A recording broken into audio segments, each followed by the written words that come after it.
So எல்லாருக்குமே என்னோட wishes கொம்பு சிவி டீமுக்கும் என்னோட விஷஸ் உங்களுக்கு special wishes with all the very best. Thank you. Thank you Rio அவர்களே. இந்த கொம்பு சிவின்ற இந்த டைட்டில் வச்சு ஒரு கேள்வி ஜென்ரலாக அந்த என்னப்பா கேள்விக்கு ரெடியா? கேள்விகளுக்கு ரெடி ஆகலையா நீ? இல்லை ஜென்ரலாக கொம்பு சீவி விடுறதுன்னு ஒரு விஷயம் சொல்லுவாங்க.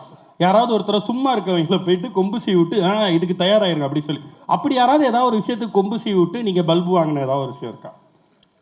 இல்லை நீ யாரையாவது கொம்பு சீவி விட்டு இதை செம்ம? நான் பண்ணியிருக்கேன், நான் நிறைய பேருக்கு பண்ணியிருக்கேன். டக்குன்னு எதுவும் ஞாபகம் வரல. எனக்கு கொம்பு சீவிட்டு இல்லை, ஆக்சுவலி எனக்கு யாராவது கொம்பு சீவத்துக்கு ட்ரை பண்ணாங்க. யாராவது இல்லை நீ இப்படி பண்ணணும், இந்த மாதிரி இருக்கணும் அப்படின்னு சொன்னாங்கன்னா அது சரியா இருந்தா மட்டும்தான் ஏற்றுவேன். மோஸ்டா யார் பேச்சும் கேட்க மாட்டேன். ஸோ அதனால மாட்டிக்க மாட்டேன் நான். Very good behaviour. சிறப்பு, மகிழ்ச்சி. சார் எதுக்கு சார் அவர் ஜிம்முக்கு போய் டெய்லி உங்களுக்கு போட்டோ அனுப்புறாரு? என்ன சார் ஓடிட்டு இருக்கு? கனெக்ஷன் சொல்லிட்டீங்களே. ஏதாவது நாங்கள் எதிர்பார்க்கலாமா சார்? சும்மா ஒரு டைட்டில் தம்ப்நெயிலுக்கு ஏதாவது கொடுங்க சார். ஷியோர், கண்டிப்பாக எதிர்பார்க்கலாம். நான் சொல்வேன், ரியோ பார்க்கும்போதெல்லாம் சொல்லுவேன், நீங்கள் ஒரு பிஎன்சி படம் பண்ணுங்கன்னுவேன். அது கண்டிப்பாக நடந்துடும் நினைக்கிறேன். நீங்கள் சொல்லுங்கள் சார், எப்போன்னு சொல்லுங்கள் சார், ஒன்று பண்ணி விட்டுருவோம் சார். ஓகே, வாங்க பண்ணி விட்டுருவோம்.